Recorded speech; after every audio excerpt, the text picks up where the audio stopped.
महाकुंभ में जब यह हादसा हुआ तो उस समय सीएम योगी प्रयागराज में ही मौजूद थे। सीएम आग की खबर सुनते ही तुरंत एक्शन में आए और ग्राउंड पर पहुंचे।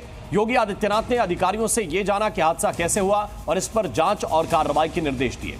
इससे पहले सीएम योगी ने आस्था के महोत्सव का भी निरीक्षण किया और महाकुंभ मेला एरिया का एरियल सर्वे किया। योगी ने अधिकारियों के साथ अहम बैठक की और 29 जनवरी को मौनी अमावस्या पर होने वाले दूसरे अमृत स्नान के लिए तैयारियों का जायजा भी लिया।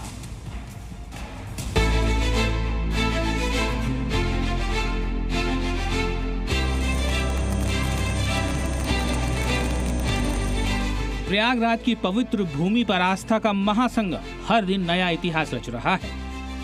महाकुंभ में 7 दिनों में 8 करोड़ से ज्यादा श्रद्धालुओं ने संगम तट पर आस्था की डुबकी लगाई है। सीएम योगी हर पल महाकुंभ पर नजर बनाए हुए हैं और आज योगी आदित्यनाथ खुद प्रयागराज पहुंचे और महाकुंभ एरिया का निरीक्षण किया। योगी ने हर छोटी बड़ी व्यवस्था पर बारीकी से नजर डाली। योगी ने अधिकारियों के साथ बैठक की और मौनी अमावस्या पर होने वाले अमृत स्नान के लिए तैयारियों का जायजा लिया। आपको बता दें कि 29 जनवरी को मौनी अमावस्या है और इसी दिन महाकुंभ का दूसरा अमृत स्नान होना है। सीएम योगी ने अधिकारियों को निर्देश दिया कि श्रद्धालुओं को किसी तरह की असुविधा नहीं होनी चाहिए।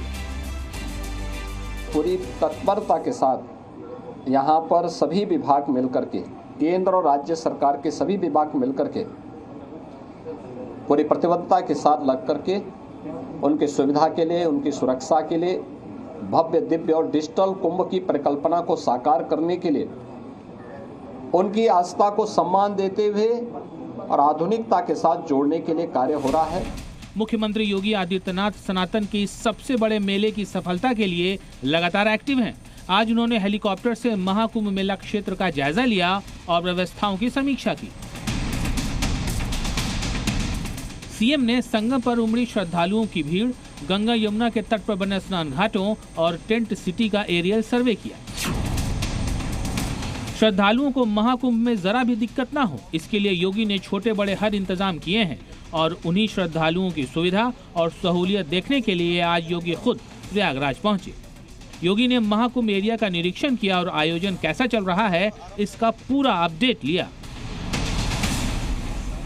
29 और 3 फरवरी के महास्नान के आयोजन को ध्यान में रख करके पूरी व्यवस्था का हम लोगों ने अवलोकन किया है और मुझे पूरा विश्वास है कि भगवान प्रयागराज और माँ गंगा की कृपा से हम लोग यहाँ पर इन दोनों स्नानों को भी सकुशल संपन्न करने में सफल होंगे। प्रयागराज में इस बार महाकुंभ के अवसर पर हर दिन लाखों करोड़ों की संख्या में श्रद्धालु संगम में स्नान कर रहे हैं और अनुमान जताया जा रहा है कि मौनी अमावस्या के दिन यह आंकड़ा 5 करोड़ के पार जा सकता है और इसीलिए योगी खुद सेकेंड राउंड के अमृत स्नान की तैयारी सुनिश्चित कर रहे हैं। मोहम्मद गुफरान, जी मीडिया, प्रयागराज। और यूपी के बरेली में अवैध रूप से मस्जिद बनाकर नमाज पढ़ने का मामला सामने आया है। जानकारी होने पर हिंदू संगठनों ने जमकर बवाल काटा। इसके बाद हरकत में आई पुलिस ने ग्राम प्रधान समेत 25 लोगों के खिलाफ केस दर्ज किया है। इस घटना को लेकर लोगों में आक्रोश है। हालांकि पुलिस जांच का भरोसा देकर दोनों पक्षों को शांत करने की कोशिश कर रही है।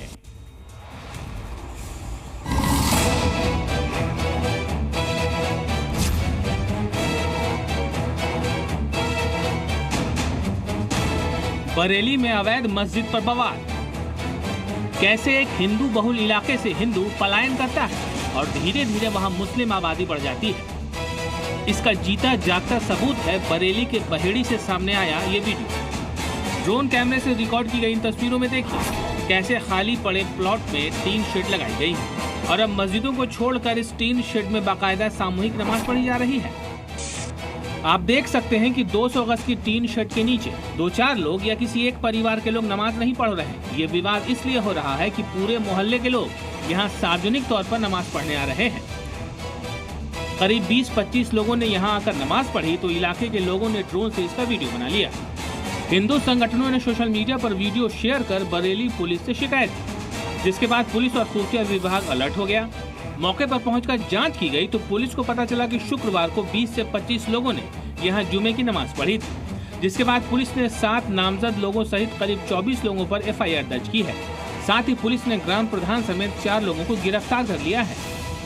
सूचना पर तत्काल पुलिस ने जाकर मौके पर जांच की तो यह पाया गया कि ग्राम जाम सावंत में कबीर अहमद नाम के व्यक्ति हैं जिनकी अपनी वहां भूमि है। उस भूमि के ऊपर 4 दीवारी बनाकर और 3 शेड डाल करके वहां सामूहिक रूप से नमाज पढ़ी जा रही थी, जो कि नियम विरुद्ध था। इस संबंध में थाना बहेड़ी पर अभियोग पंजीकृत किया गया है और इसमें 4 लोगों को कल गिरफ्तार करके धारा 170 BNSS में माननीय न्यायालय में प्रस्तुत किया गया है। दरअसल बहेड़ी गांव में 38% हिंदू और 62% मुस्लिम आबादी है। इस गांव में 200 गज की जमीन पर 4 दीवारी बनाकर टीन शेड डाला गया था। गांव के प्रधान के इशारे पर ग्रामीण काफी दिन से इसमें गुपचुप तरीके से नमाज अदा कर रहे थे। गणतंत्र दिवस के उपलक्ष्य में बरेली में अभी धारा 144 लागू है, जिसमें कोई भी व्यक्ति किसी भी धर्म का कोई धार्मिक आयोजन बिना अनुमति से नहीं कर सकता है। ये नमाज भी गांव में बिना अनुमति के द्वारा अदा की जा रही थी। हालांकि ऑल इंडिया मुस्लिम जमात के राष्ट्रीय अध्यक्ष मौलाना शहाबुद्दीन बरेलवी पुलिस की कार्रवाई को गलत बता रहे हैं। बहेड़ी का जो वाकया है ये बड़ा अफसोसनाक वाकया है कि नमाज पढ़ने पर FIR लिखी जाएगी, चाहे इज्तिमाई नमाज हो, सामूहिक हो या गैर इज्तिमाई हो।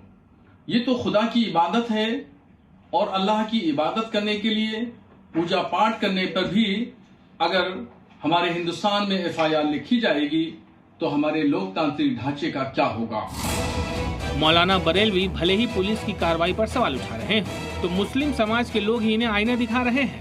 जी मीडिया की टीम ने जब यूपी के मुस्लिमों से बात की तो उनका कहना था कि टीन शेड डालकर नमाज पढ़ना गलत है और ये माहौल बिगाड़ने की साजिश हो सकती है। टीन शेड डाल के नमाज पढ़ रहे हैं तो किसी ने क्या उस ज़मीन को वक्फ किया है कि नहीं किया है, या सिर्फ कब्जा करने के तहत किया गया है। और मेन बात जो मैंने आपसे कहा कि 5 वक्त की नमाज होना बहुत ज़रूरी है उसके वहाँ पर। तो अगर 5 वक्त की नमाज हो रही है तो जुम्मे की नमाज आप कर सकते हैं, अदरवाइज़ नहीं कर सकते। तो ये हो सकता है साजिश रची जा रही हो माहौल ख़राब करने की। कानून के तहत काम होना चाहिए और मस्जिद में जो नमाज होती है जुमे की, वो मस्जिद में होती है। जुमे की जो नमाज होती है वो वहीं पे वाजिब है कि हम अदा करें जाके मस्जिद में ही। हालांकि अभी बहेड़ी गांव में शांति है, पुलिस ने गांव में कैंप कर रखा है, लेकिन सवाल है कि आखिर टीन शेड में नमाज पढ़ने के पीछे क्या मकसद हो सकता है।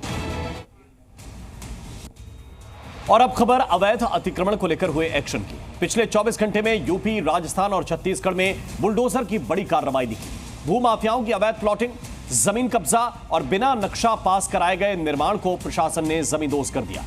एक ही दिन में कई बिल्डरों के खिलाफ एक्शन से अवैध काम करने वाले बिल्डरों में हड़कंप मचा है।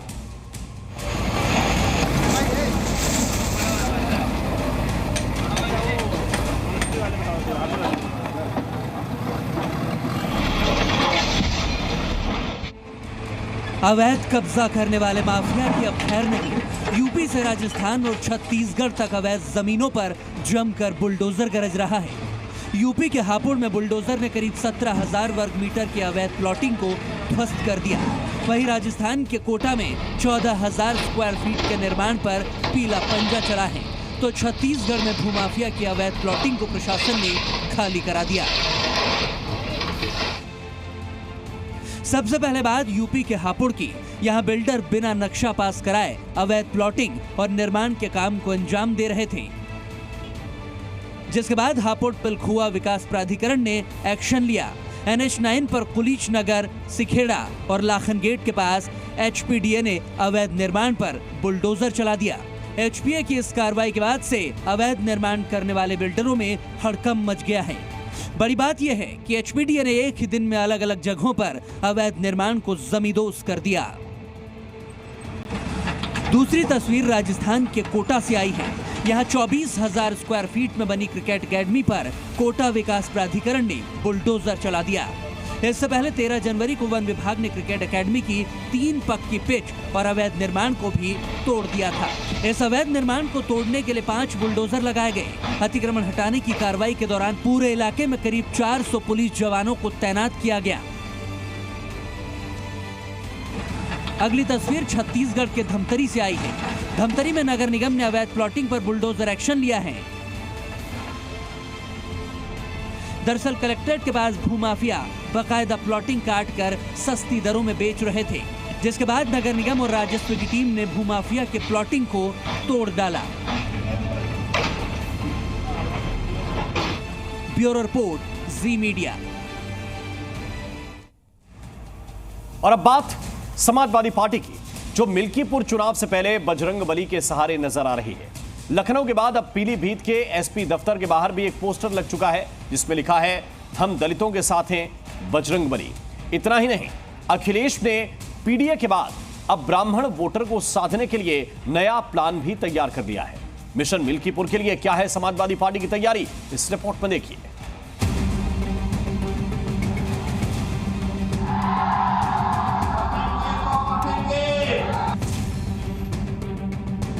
जिनसे उम्मीद करते हैं कि सरकार चलाएंगे, वो बुलडोजर चलाते हैं।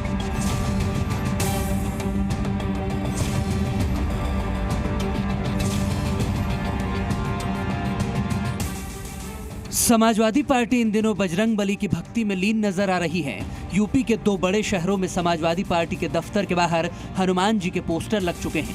पहला पोस्टर कुछ दिनों पहले राजधानी लखनऊ के दफ्तर के बाहर लगा था और कल पीलीभीत में भी वैसा ही पोस्टर लगा है जिसमें लिखा है कि दलितों के साथ हनुमान है। हालांकि पीलीभीत वाले पोस्टर में हनुमान जी के साथ बाबा साहेब अंबेडकर और राम मनोहर लोहिया की तस्वीर भी लगी है।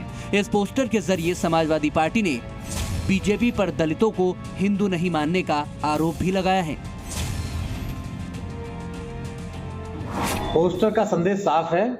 जो भारतीय जनता पार्टी हम दलितों के लिए कहती है ये हिंदू नहीं है, और भाजपा में जितने लोग सब हिंदू हैं, तो हम ये पोस्टर का एक माध्यम यही है कि हम हिंदू हैं और हमारी जो आस्था है बजरंगबली में है। और बड़ी संख्या में भारतीय जनता पार्टी के से हमारे समाज के लोग टूट के समाजवादी पार्टी में आएंगे, क्योंकि समाजवादी पार्टी का संकल्प है पीडीए का, और पीडीए का मतलब हो गया सारे समाज को सम्मान देना। अब जरा इस पोस्टर के पीछे समाजवादी पार्टी की सियासत भी समझ लीजिए। दरअसल यूपी में फिर एक बार चुनावी दौर चल रहा है। मिल्कीपुर में उपचुनाव की तारीखें नजदीक हैं, इसीलिए समाजवादी पार्टी अपने दलित वोट बैंक के साथ साथ ब्राह्मण वोटर को भी साधने में जुटी है। इसके लिए समाजवादी पार्टी ने पीडीए प्लस का फॉर्मूला तैयार किया है। इसके तहत समाजवादी पार्टी पीडीए से आगे बढ़कर एबीडीपी का कॉम्बिनेशन बना रही है। एबीडीपी का मतलब अल्पसंख्यक, ब्राह्मण, दलित और पिछड़ा। मिल्कीपुर में ब्राह्मण वोटर को साधने की जिम्मेदारी अखिलेश यादव ने अपनी पार्टी के ब्राह्मण नेता पवन पांडे को दी है, जो अयोध्या के पूर्व विधायक भी हैं। जनता पार्टी के पास अब कोई मुद्दा नहीं है। मिल्कीपुर की जनता उनको नकार रही है। जनता ने जब उनको नकार दिया तो अनर्गल लाप कर रहे हैं। न मिल्कीपुर के प्रत्याशी जो समाजवादी पार्टी के, ना उन पर कोई दाग है और ना उन्होंने कोई गलत काम किया है। यह जाहिर है कि 2024 के लोकसभा चुनाव में अखिलेश यादव का पीडीए दाव हिट रहा था, मगर मिल्कीपुर विधानसभा में पिछड़ा, दलित के साथ ब्राह्मण वोटर भी काफी संख्या में हैं। मिल्कीपुर के जातिगत समीकरण की बात करें तो यहाँ पासी 60,000 हैं, यादव वोट 65,000 के आसपास है, मुस्लिम वोटर की संख्या करीब 35,000 तो ब्राह्मण वोटर 50,000 के आसपास हैं और ठाकुर वोटर की संख्या करीब 25,000 है। और यही वजह है कि मिल्कीपुर उपचुनाव जीतने के लिए अखिलेश ब्राह्मण समाज को जोड़ने में लगे हैं। वहीं बीजेपी का कहना है कि समाजवादी पार्टी का पीडीए प्लस का फॉर्मूला केवल छलावा है। अखिलेश यादव लगातार प्रयोग कर रहे हैं। चुनाव जीतने की उनकी भूख बेताशा है और वे प्रयोग कर रहे हैं, और प्रयोग करने के साथ साथ वो प्रयोग कर रहे हैं जो फेल हो चुके हैं। पहले उन्होंने सत्ता संभाल के दलित समाज का अपमान करा, सारे नाम बदले, उनके आरक्षण में छेड़छाड़ करी, उनसे दिक्कतें करी, उन पर मुकदमे फंसाए। आने वाले मिल्कीपुर चुनाव में जो वो प्रयोग कर रहे हैं वो भी फेल हो गए। दरअसल समाजवादी पार्टी ने मिल्कीपुर के विधायक रहे अवधेश प्रसाद को फैजाबाद की लोकसभा सीट जीतने के बाद एक दलित आइकन के तौर पर पेश किया, और अब मिल्कीपुर पर दोबारा राज करने के लिए अखिलेश यादव ब्राह्मण कार्ड खेलने में जुटे हैं, जिसके लिए बजरंगबली को दलितों के साथ बताने से भी गुरेज नहीं कर रहे हैं। पिछड़ा, दलित, अल्पसंख्यक के अलावा ब्राह्मण वोट बैंक पर भी समाजवादी पार्टी की नज़र है, और यही वजह है कि ब्राह्मण नेता के तौर पर पवन पांडे को मिल्कीपुर की जिम्मेदारी दी गई है। ऐसे में करीब 50,000 की आबादी ब्राह्मणों की है, और यही वजह है कि समाजवादी पार्टी ने अपना मिल्कीपुर के लिए पीडीए प्लस प्लान तैयार कर लिया है। कैमरामैन रामबाला साथ विशाल रघुवंशी, जी मीडिया। और सनातन धर्म की महिमा ही ऐसी है कि जो भी इसके बारे में जानने या समझने की कोशिश करता है वो बस इसी का होकर रह जाता है। ऐसा ही एक बार फिर से मध्य प्रदेश के खंडवा में हुआ, जहां भामगढ़ मस्जिद के इमाम रहे इकबाल अली के बेटे मुस्तफा चिश्ती ने सनातन धर्म की राह पकड़ ली है। हनुमान जी में मुस्तफा की इतनी आस्था थी कि उसने हिंदू धर्म अपना लिया। मुस्तफा को सनातन में वापसी के बाद मारुति नंदन नाम दिया गया है।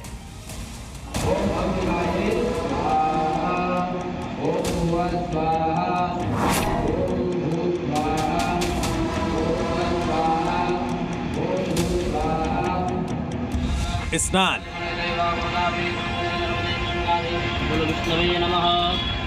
मुंडन, 10 विधि संस्कार,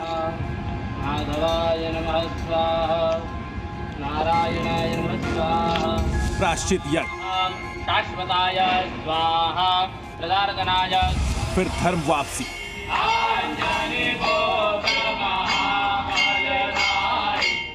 सनातन धर्म में वापसी की यह तस्वीर मध्य प्रदेश के खंडवा की है, जहां एक इमाम के बेटे ने हिंदू धर्म को अपनाया है। मेरा नाम आले मुस्तफा था। अब आज मैं सनातन धर्म में आया हूं, तो जब से मेरा नाम मारुति नंदन कश्यप रखा गया है, मैं अपनी मर्जी से सनातन धर्म में प्रवेश किया है। जय महाकुंभ। एक तरफ यूपी के प्रयागराज में सनातन का सबसे बड़ा मेला लगा है, तो दूसरी तरफ मध्य प्रदेश के खंडवा में मुस्तफा ने इस्लाम छोड़कर सनातन धर्म को अपना लिया। अब आज मुस्तफा का जन्म तो एक मुस्लिम परिवार में हुआ, लेकिन इनके दिल में अली नहीं बजरंग बली बसे थे। नमाज पढ़ने से ज्यादा इनका मन हनुमान की भक्ति में रमा था। बचपन से ही बजरंग बली की बहादुरी की कथाओं को सुनते आ रहे थे और अब सनातन में वापसी की तो नाम भी रखा मारुति नंदन। मैं किसी के जोर दबाव दस्ती में नहीं हूँ, मैं अपनी मर्जी का हूँ। मैं मर्जी में आया हूँ, मुझे बहुत अच्छा धर्म लगा। मैं अब आने वाले अपने साथियों को भी बोलूँगा कि अपने सनातन धर्म में वापसी करें। मुस्तफा ने खंडवा के महादेवगढ़ मंदिर में 10 संस्कारों के साथ अपना मुंडन संस्कार करवाया। इस दौरान मुस्तफा को पवित्र गंगा और नर्मदा के जल से स्नान कराया गया और उसे केसरिया कपड़े पहनाए गए। इसके बाद उसने भगवान शिव और बजरंग बली की पूजा अर्चना की। मुझे अच्छा लगा, इसलिए मैं आके हमारे यहाँ पे अभी ईश्वर को देखते हुए प्रेरणा जागी और मैं अपने आप को मजबूत बना के फिर उसको लेके आया कि मुझे भी सनातन धर्म में प्रवेश करना है। मैं यहाँ आया महादेवगढ़ पे। दरअसल मुस्तफा के पिता इकबाल अली लंबे समय तक भामगढ़ मस्जिद के इमाम रहे हैं। हालांकि मुस्तफा के मन में बचपन से ही राम और हनुमान जी के प्रति आस्था थी। भामगढ़ में स्थित प्राचीन राम मंदिर में वो अक्सर चुपके जाते थे और भगवान राम और हनुमान जी की कथाएं सुनते थे। महादेवगढ़ मंदिर में 9 जनवरी को फिरोज नाम के युवक ने इस्लाम धर्म छोड़कर सनातन धर्म को अपनाया था। 14 जनवरी के दिन इमरान नाम के मुस्लिम युवक ने ईश्वर बनकर सनातन की राह पकड़ ली और अब 18 जनवरी को मुस्तफा ने सनातन धर्म अपनाया है। एक मस्जिद के इमाम का बेटा जो कि मुस्तफा से आज मारुति नंदन बना, मतलब बड़ा ही हर्ष का विषय है कि धीरे धीरे इस प्रकार की जो मस्जिदों के इमाम हैं जो कि नमाज पढ़ना लोगों को सिखा रहे हैं, उन्हीं के घर का बेटा आके मारुति नंदन बन रहा है, तो उसके पीछे कोई कारण होगा। देश दुनिया में सनातन का डंका बज रहा है और अब वैसे लोग जो कभी इस धर्म का हिस्सा रहे थे एक बार फिर से धर्म वापसी कर रहे हैं, क्योंकि सनातन की कामना धर्म तक ही नहीं बल्कि विश्व कल्याण से जुड़ी है। ब्यूरो रिपोर्ट, जी मीडिया।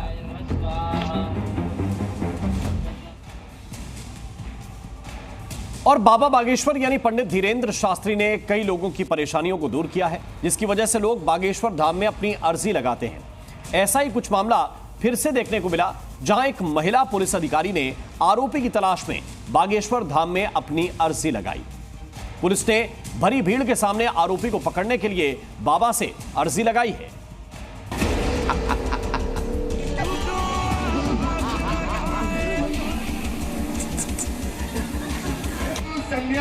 बाबा बागेश्वर के दरबार में हजारों कोस दूर से फरियादी अपनी मुरादें लेकर पहुंचते हैं। बाबा के आशीर्वाद के लिए सनातनी दिन, हफ्ते और महीनों तक इंतजार करते हैं। बाबा बागेश्वर हिंदुत्व पर बेधड़क बोलने के लिए पूरी दुनिया में जाने जाते हैं। गैर सनातनी, जो सनातन परंपरा को नहीं जानते, जो वहाँ की विचारधारा को नहीं समझते, देवी देवताओं की महत्ता को नहीं जानते, संतों की महिमा को नहीं जानते, वो संतों का क्या खाक सम्मान करेंगे? उससे द्वंद्व ही उत्पन्न होगा। जय बजरंगबली। आज वही बाबा बागेश्वर यानी पंडित धीरेन्द्र कृष्ण शास्त्री एक ऐसे सवाल पर जोर जोर से ठहाके लगाने लगे। दरअसल बाबा से इस महिला पुलिस ने कुछ ऐसा कहा कि उनकी हंसी रुकने का नाम नहीं ले रही थी। इस महिला पुलिस की फरियाद को गौर से सुनिए। हाथ जोड़कर बाबा बागेश्वर से विनती करने वाली ये महिला एमपी पुलिस की कांस्टेबल है। महिला सिपाही ने बाबा से कहा कि दिल लगी भाग गई है। महिला पुलिस की ये बात सुनकर पहले तो बाबा बागेश्वर जोर जोर से हंसने लगे, क्योंकि शायद उन्होंने महिला पुलिस की बात को ठीक से समझा नहीं। बाबा को हंसता देख पास ही खड़ी महिला इंस्पेक्टर साधना सिंह ने बाबा को बताया कि एक मुजरिम भाग गई है। तब जाकर बाबा बागेश्वर ने अपनी मुद्रा बदली और बड़े ध्यान से सुना। अब समझिए कि पूरा मामला क्या है। दरअसल कुछ दिन पहले एमपी पुलिस की कस्टडी से आरोपी दिल्लगी पादरी फरार हो गई थी। दिल्लगी 27 नवंबर को गांजा सप्लाई केस में गिरफ्तार हुई थी। 13 दिसंबर को बच्चे का इलाज कराने के लिए पुलिस कस्टडी से उसे कटनी जिला अस्पताल लाया गया था, जहां पुलिस को चकमा देकर अपने बच्चे के साथ फरार हो गए। आरोपी दिल्लगी के फरार होने के बाद कटनी पुलिस ने 10,000 रुपए का इनाम का ऐलान किया है, लेकिन अब तक दिल्लगी के बारे में कुछ सुराग नहीं मिल सका है। जिसके बाद पुलिस वालों को कुछ नहीं सूझा तो उन्होंने बाबा के दरबार में दिल्लगी के नाम की पर्ची निकलवाई। बाबा बागेश्वर से एमपी पुलिस की फरियाद वाला ये वीडियो 8 जनवरी का बताया जा रहा है। नितिन चावरे के साथ जी मीडिया, कटनी। और आइए अब रुख करते हैं दिल्ली चुनाव का। दिल्ली में चुनाव की तारीखों के नजदीक आते ही सियासी घमासान और तेज हो गया है। अब केजरीवाल पर अटैक को लेकर आम आदमी पार्टी और बीजेपी में जुबानी जंग तेज हो गई है। आम आदमी पार्टी परवेश वर्मा और बीजेपी कार्यकर्ताओं पर हमले और पत्थर फेंकने का आरोप लगा रही है, तो वहीं बीजेपी केजरीवाल पर नई दिल्ली के वोटर्स को कुचलने के गंभीर आरोप लगा रही है।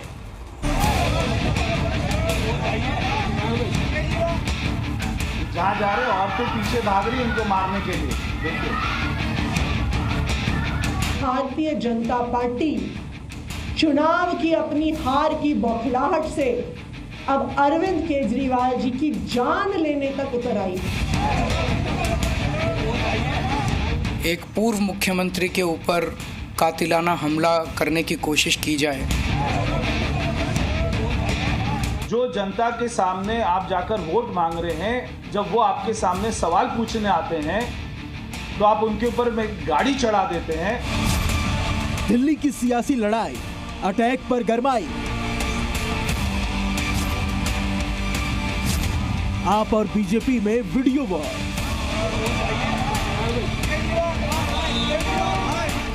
केजरीवाल पर हमला, कौन सच्चा कौन झूठा।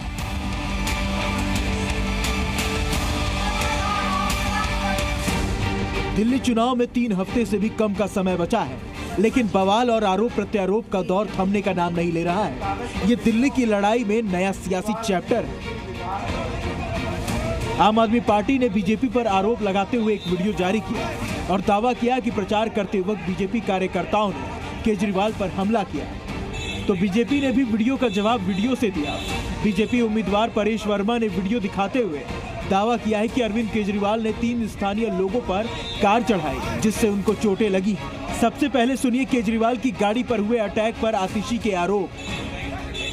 अगर ऐसे लोगों को अरविंद केजरीवाल जी पे हमला करने के लिए भेजा गया, जिन पर डकैती और मर्डर और कल्पेबल होमिसाइड के चार्जेस हैं, तो ये बिल्कुल साफ है कि भारतीय जनता पार्टी चुनाव की अपनी हार की बौखलाहट से अब अरविंद केजरीवाल जी की जान लेने तक उतर आई। आतिशी ने परवेश वर्मा पर निशाना साधा तो परवेश वर्मा भी सामने आए और आपके हर वार पर चुन चुन कर पलटवार किया। जो 3 यहाँ के लड़के थे और कल उन्होंने एक लड़के का फोटो डालकर ये कहा कि वो बीजेपी का करीबी है, परवेश वर्मा का करीबी है। यहाँ के सारे 1,09,000 वोटर ही मेरे करीबी हैं, वो सारे ही मेरे अपने हैं। दरअसल आम आदमी पार्टी का दावा है कि अरविंद केजरीवाल पर हमला हुआ तो वहीं बीजेपी कह रही है कि केजरीवाल की गाड़ी ने टक्कर मारी। आपका आरोप है कि परवेश वर्मा के समर्थकों ने केजरीवाल पर हमला किया, तो बीजेपी का कहना है कि 3 स्थानीय लड़कों को कुचलने का प्रयास किया गया।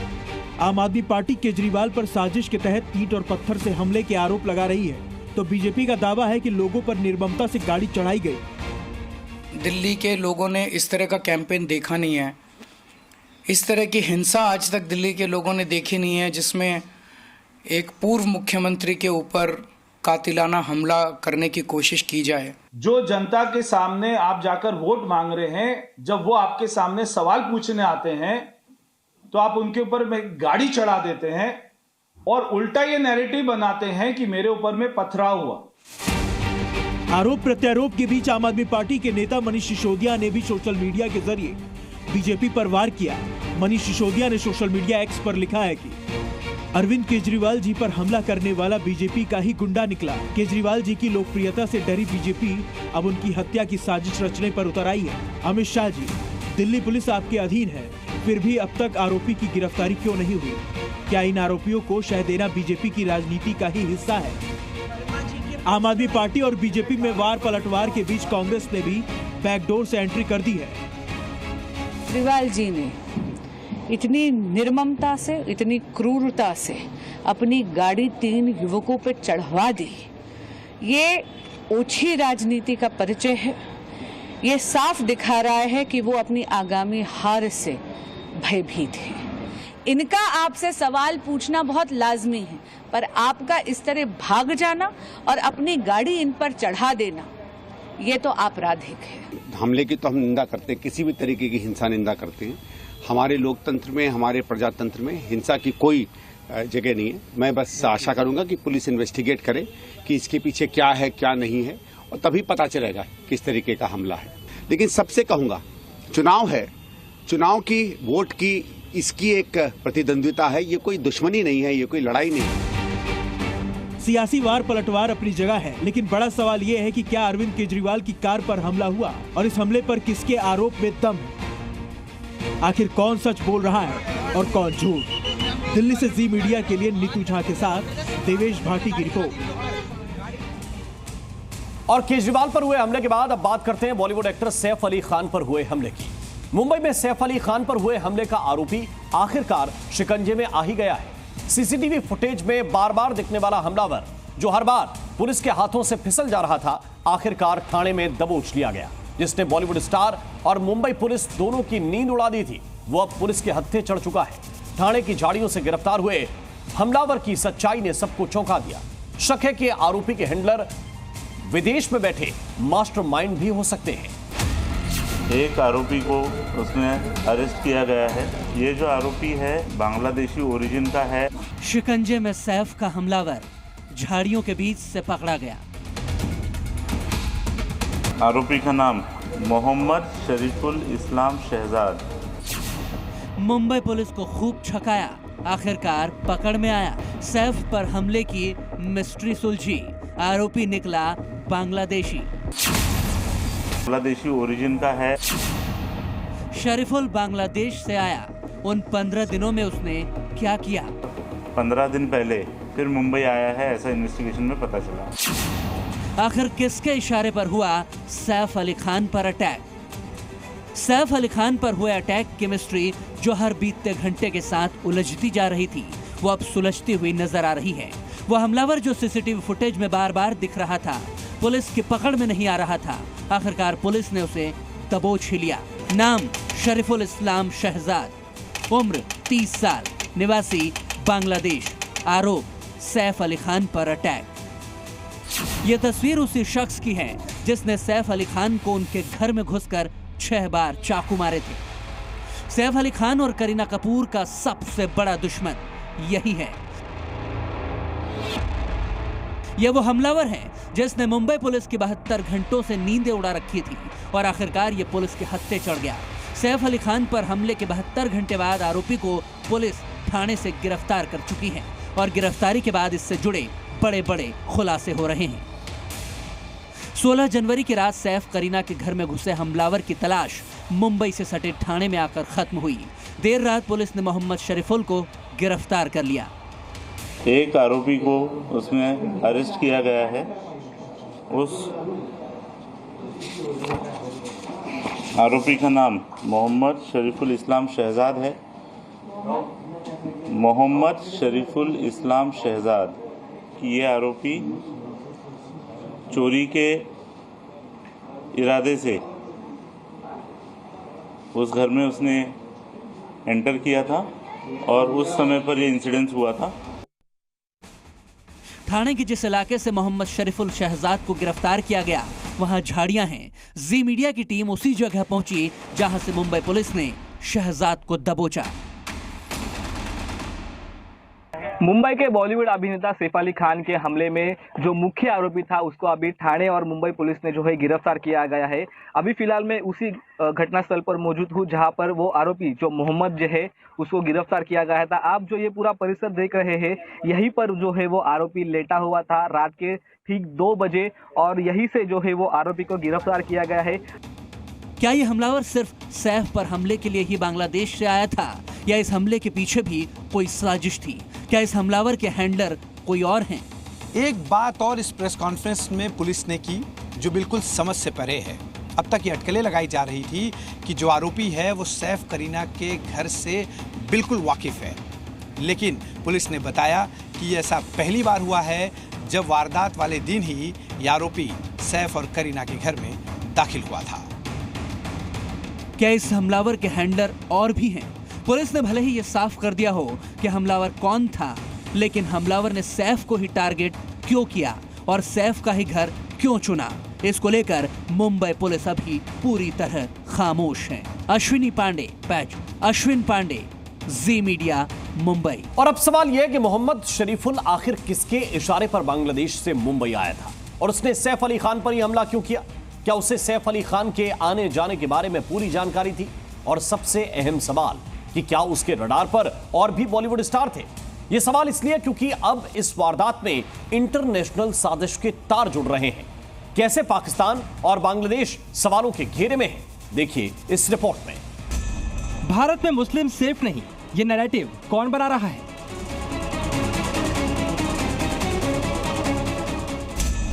सैफ अली खान पर हमला कट्टरपंथी सोच का नतीजा।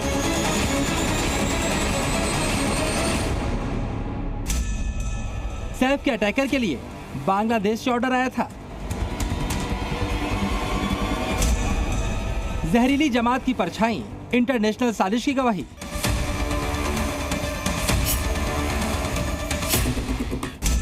बांग्लादेश और पाकिस्तान मिलकर भारत को कर रहे बदनाम।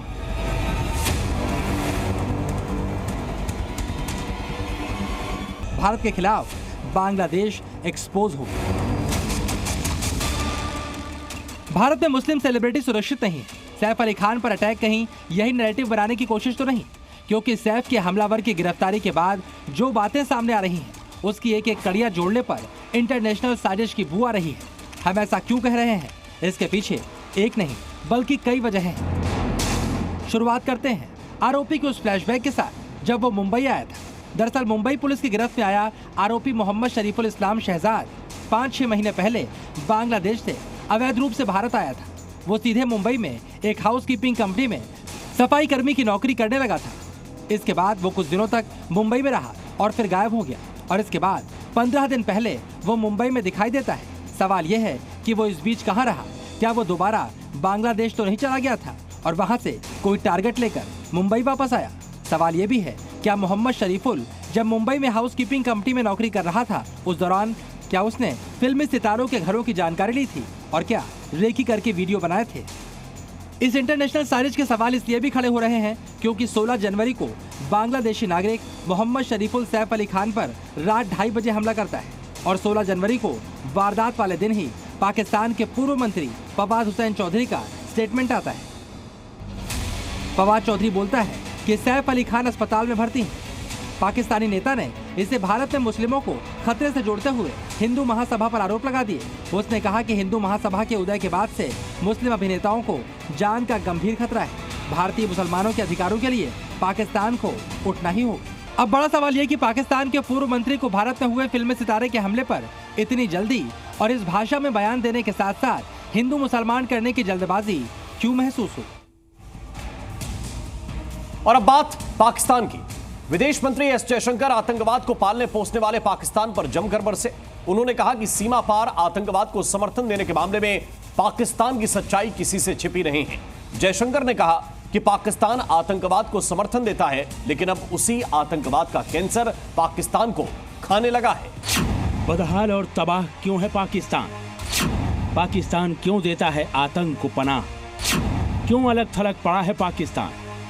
हिंदुस्तान के सबसे करीब एक देश जिसे दुनिया आतंक की पनाहगाह के तौर पर जानती है, वो है पाकिस्तान, जहां लश्कर तैयबा, जैश मोहम्मद, हरकतुल मुजाहिदीन, हिजबुल मुजाहिदीन जैसे दर्जनों आतंकी संगठन हिंदुस्तान के खिलाफ साजिश रचते हैं और ISI से ट्रेनिंग लेकर सीमा पार से आतंकियों को भारत में दहशत फैलाने के लिए भेजते हैं। इतना ही नहीं, आज पाकिस्तान खुद भी TTP यानी तहरीक तालिबान पाकिस्तान के निशाने पर। TTP के लड़ाके अफगान तालिबान की मदद से पाकिस्तान के खैबर पख्तूनख्वा और बलूचिस्तान के कई इलाकों पर कब्जा कर चुके हैं। पाकिस्तान पर दिन ब दिन बढ़ते खतरे और भारत विरोधी माइंडसेट की वजह से विदेश मंत्री जयशंकर ने शहबाज सरकार को दो टूक लहजे में समझा दिया है कि पाकिस्तान की गोद में पलने वाला आतंकवाद अब पाकिस्तान के लिए ही कैंसर बन चुका है, जो धीरे धीरे उसे अंदर ही अंदर खोखला कर चुका है। Pakistan remains the exception in our neighborhood in view of its support for cross-border terrorism. And that cancer is now consuming its own body politic. Obviously, the entire subcontinent has a shared interest in Pakistan abjuring that approach. और इसी के साथ राजनीति में अभी के लिए बस इतना ही। आगे देखिए बात पते की मलिका मल्होत्रा के साथ।